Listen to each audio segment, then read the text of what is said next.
Olha só, hoje por volta de 5 horas da tarde, eu e a Fernanda, a gente saiu do serviço e foi até o supermercado. Chegando lá, a Fernanda entrou para fazer as compras e eu fiquei no carro.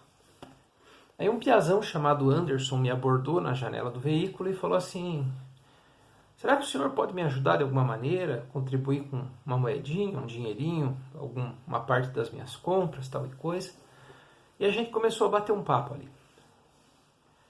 Eu perguntei, bom, qual é a tua idade? Ele falou 17 anos.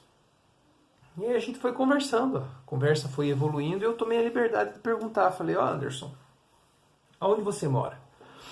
Ele falou, na região do Barro Preto. É uma das pontas, a sede do município é pequenininha, então a gente não tem bairros aqui, né? São pequenas vilas, né? E em uma das pontas da avenida principal está essa região chamada Barro Preto ali. E ele falou, olha, eu moro com 2 irmãos, um de 9 e um de 11. A minha mãe faleceu há mais ou menos 60 dias. E eu precisei parar de trabalhar para vir cuidar dos meus irmãos. Ele trabalhava em um outro município aqui na Redondeza. E chegando aqui, uma dificuldade grande de emprego, né? A maioria dos empregos que se tem é o que se chama de sazonal. Aquele emprego em que chega o ônibus, chega o caminhão, enche de pessoas, leva para o interior para colher erva, para colher fumo, para embonecar o fumo, tal e coisa, e no final de semana traz de volta. E como ele tem 2 irmãos pequenos, ele não podia fazer isso. E aí ele falou, olha, minha mãe era muito pobre, só o lugarzinho que a gente mora, que ficou pra gente, né? E eu tô me virando aqui do jeito que eu posso, tal e coisa. Você veja, 17 anos, hein? Ele estava trabalhando em um supermercado numa cidade pertinho aqui, em volta.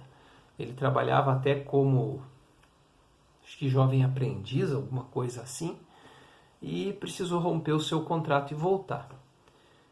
E estava realmente muito entristecido, muito entristecido, muito entristecido.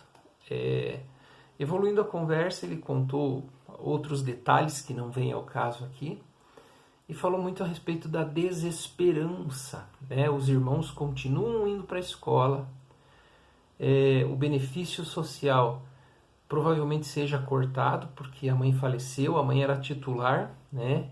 Ele não tinha nem sequer informação a respeito disso, da possibilidade de transferir a titularidade do benefício do Bolsa Família, né? A conta de luz que não era cobrada passou a ser cobrada, a conta de água que não era cobrada passou a ser cobrada, e o sujeito vivendo ali um momento de desesperança. É muito constrangedor para a gente que está fazendo compra num supermercado, dentro de um carro, né? Um carro de segunda mão, como dizem uns e outros aí, como dizem uns e outros por aí. A gente fica um pouco constrangido com essa situação, né? A gente começa a ficar um pouco constrangido, porque aí vem à nossa cabeça a situação da seguinte pergunta, olha, como é que as coisas se organizam na vida humana? Será que as coisas que acontecem no mundo se dão aleatoriamente? São um caos, eventos aleatórios, ou existe uma ordem das coisas, existe uma sistematização, existe uma vontade divina?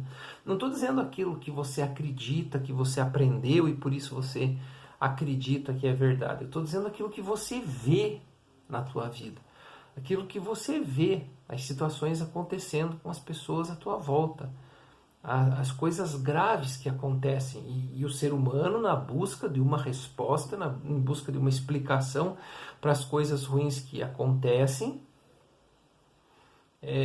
criam as suas teorias tal e coisa, mas o que você vê?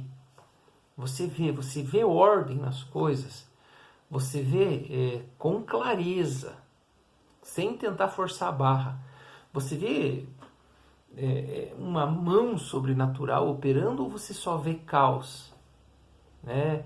E as coisas se organizando de qualquer jeito e cada um se virando como pode, se sacudindo, digamos assim. E eu fiquei muito preocupado com aquela situação, porque pode ser que você não acredite, mas sabe quando você tem a impressão clara que a pessoa está sendo transparente? Porque ele falou, inclusive, da aproximação com algumas substâncias, algumas coisas assim. É um depoimento bem verdadeiro em relação àquilo que ele estava vivendo ali. E de repente a gente se vê de mão atada, né? E a primeira coisa que eu gostaria de olhar para o olho dele e dizer assim é: calma, calma, calma. Mas não tem calma, né? Para o desespero da vida, para o qual você já está, inclusive, muitas vezes assim, amortecido, não tem calma.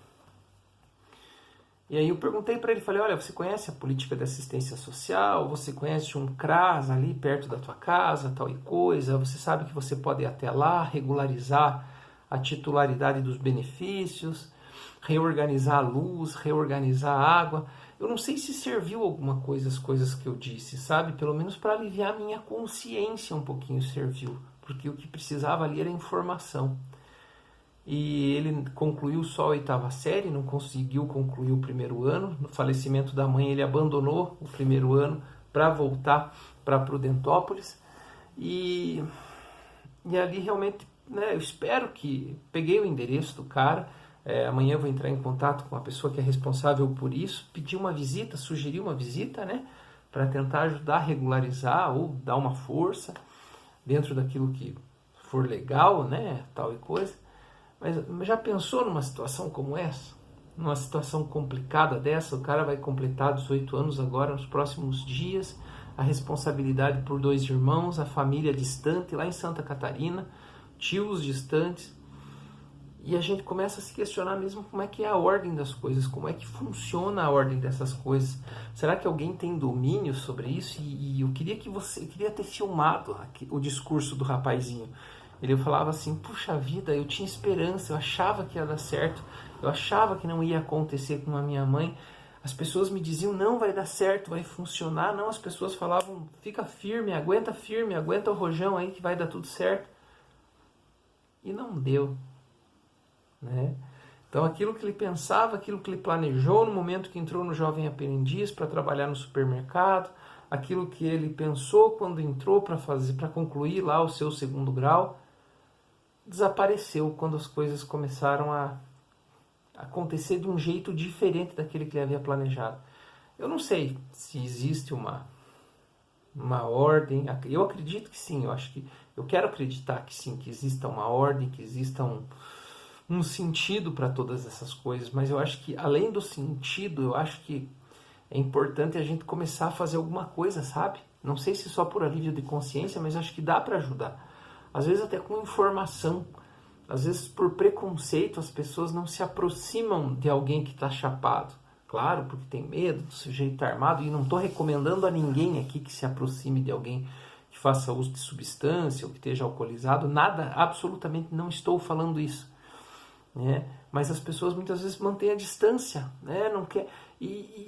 Puxa, eu fico pensando, será que às vezes você não tem uma informação que pode levantar aquele sujeito, que pode dar uma oportunidade, que pode costurar? Hoje eu estava assistindo, na hora do almoço, na Globo News, a história de uma mulher lá que foi pedir emprego lá em São Paulo, num grande mutirão de emprego. Ela foi a primeira da fila, entrou, não conseguiu emprego, saiu chorando. A tonga da repórter olhou para ela, olha como é que a senhora está se sentindo agora, é isso que a senhora esperava? A mulher chorando porque não tinha conseguido emprego. Daí a mulher falou, foi embora, né? Daí depois um assinante da TV, uma pessoa que estava assistindo, telefonou lá e falou, eu quero dar uma oportunidade. E aí eles mostraram a pessoa recebendo essa oportunidade de estar trabalhando numa concessionária de carro. Pois bem, pessoal, não sei, sabe? Eu acho assim, que espero que Deus esteja na direção das coisas. Eu acredito nisso, eu tenho visto isso de algumas formas assim.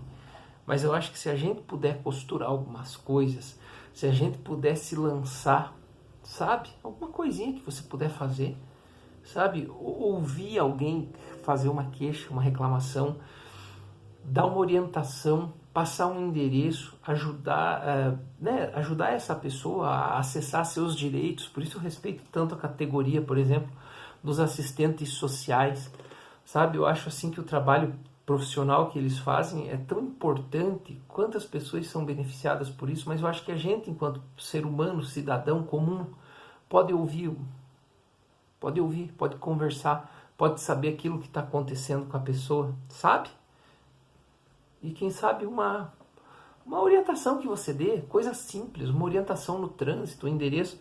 Claro que o mundo está super violento, claro que a gente fica com medo de que sejam pessoas mal intencionadas, tal e coisa, mas que Deus nos dê a oportunidade de contribuir com alguém, sabe? Seja financeiramente, seja com os nossos ouvidos, porque eu acho que a gente, enquanto ser humano, com todo respeito à espiritualidade e as coisas, a gente é muito responsável, a gente pode ajudar muito a organizar o caos que é a nossa vida, né? A gente pode ajudar muito a organizar o caos que é a nossa vida, começando de dentro da nossa casa, com aquilo que a gente come, com a maneira como a gente arruma os nossos guarda-roupas, organizando a nossa vida, organizando o espaço em volta da gente, né? E estando aberto a essa harmonia aí, né? Tá bom? Queria dividir esse sentimento que eu tive hoje, essa pontadinha que eu senti assim. Mas vamos lá, pessoal. Acho que a gente consegue alguma coisa.